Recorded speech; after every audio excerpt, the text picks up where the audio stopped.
What's going on, guys? How you doing tonight? You guys good? You guys dirty bitches tonight? That's why Chaz invited us, because we're the dirtiest bitches he knows. All right, let's get into it. Guys, I think my stepdad's gay.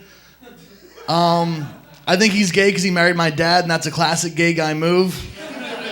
To marry my dad? My dad? It's weird because marrying my mom is also a classic gay guy move. 2 out of 3 times someone marries with my parents, it's a gay guy. That's how the numbers work out. I don't know, that used to be my biggest secret. He's my biggest secret. In 6th grade, I didn't want anyone to know. I was like, if this gets out, it'll ruin me. I was like a senator with a secret. I was like Schwarzenegger after he got that maid pregnant. The administration can't handle the scandal, but they never found out. As far as all those guys know, all the kids in 6th grade, my dad loves pussy as much as their dad. Just a titty fucking guy, just like their dads. Just like Mr. Devanzo, just coming on lady faces. Just like their dads. You got a titty fucking dad, Tim? Probably. Nice. I titty fuck. Oh yeah, that's my fucking guy. When you do stand-up a lot, like you hear a lot of like offensive jokes like all the time, like maybe tonight, but you hear like a lot of offensive jokes, and I used to get like real offended by stuff, but like after a while you get like numb to it, and then like new things have to come and offend you. Like for a while you're like you hear like a bunch of like offensive transgender jokes, and after a while you get numb to it, but then like a new thing comes out. Like I remember I didn't think I'd get offended anymore, and then someone broke out like an anti-titty fucking joke, and I almost stood up and threw a chair. I was like, don't talk that way about what I love. Yeah, it's not easy, but what great thing is. All right, I feel like I'm hiding behind this. I won't hide behind this. I don't know. I feel like, I want to talk about Trump for a second. I feel like we've all learned a lot from Donald Trump, and I think one thing I've learned is that aliens aren't real. Or if they are, the government doesn't know about them. Because he would have told us by now, right? 100%. Not because he's like, the people deserve to know, Steve. Steve Bannon's a Steve in that thing. But because he couldn't resist bragging about it. He'd have a tweet where he'd be like, the failing New York Times wouldn't care about my immigration bill if they knew where the real immigrants were coming from. You know, he'd be building a wall between us and the sky. If he doesn't want Syrian refugees here, he certainly doesn't want Drax the Destroyer showing up. All right, remember, gonna do a little more politics stuff. George W. Bush used to always say that history would remember him more fondly. And like I used to always get mad. I was like, we're not gonna think the Iraq War was a good idea. But I feel like history is already looking more fondly. Because it wasn't that his ideas were good, it's just that he could have fucked things up way worse. And we're seeing that now. He's like, you thought of my presidency was bad. You just see all the mistakes I didn't make. I don't know. I'm working on that one.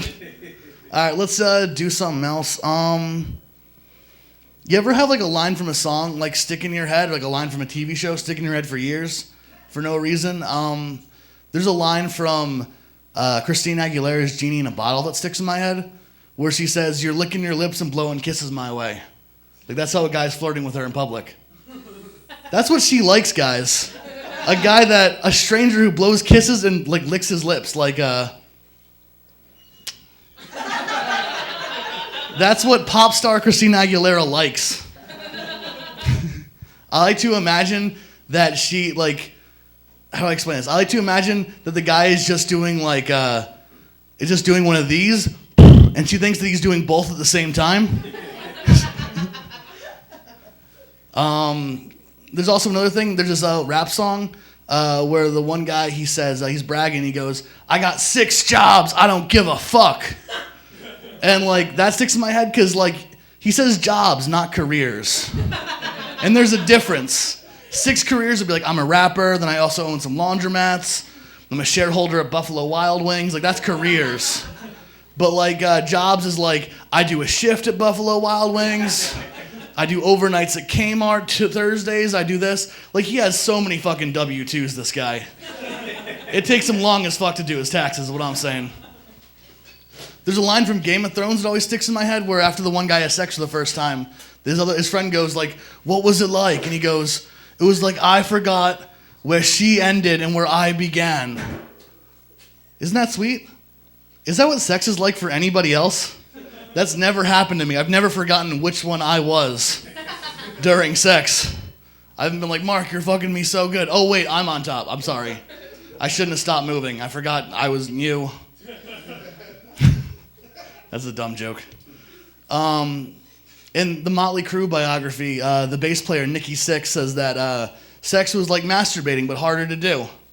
That feels a little more accurate. That's not sweet, but it feels a little more real to me. All right, let's real fucking get into it, though. This is the Dirty Show. Let's get into it. They say you only remember important things to your survival, but I feel like I remember a lot of weird shit. Like I remember that I took karate as a kid, and I don't remember any of the moves. I don't remember how to kick or punch, but I remember that one of the other kids in my class once put his own dick in his mouth and said it tasted like cinnamon.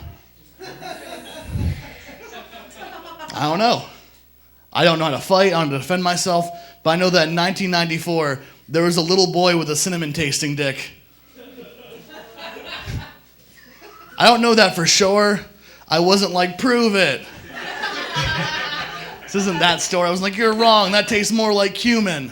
It's a different spice. Yeah. They don't taste like that though. Tried recently as adult. They don't taste like that. They don't taste bad, but they don't taste like cinnamon. That's why Teddy Grahams aren't dick flavored.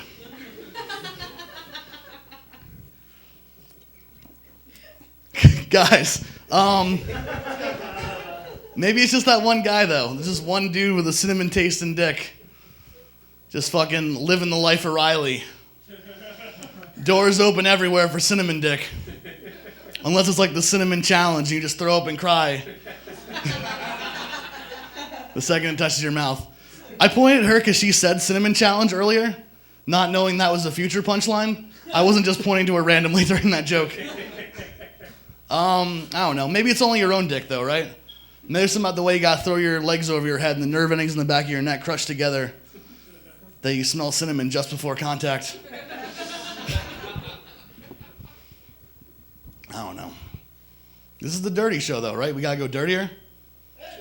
Let's fucking go for it, right? This is where I gamble my likability. Let's see what happens. All right, guys, there's you ever hear the name of a porn that just makes you sad? There's one out there called 50 Guy Cream Pie. That's too many, right? I'm gonna go on a limb and say that's too many. This joke usually starts to go bad when I explain what it is. A cream pie is when somebody comes inside of a woman and then they film it coming out again. That's real gross, right?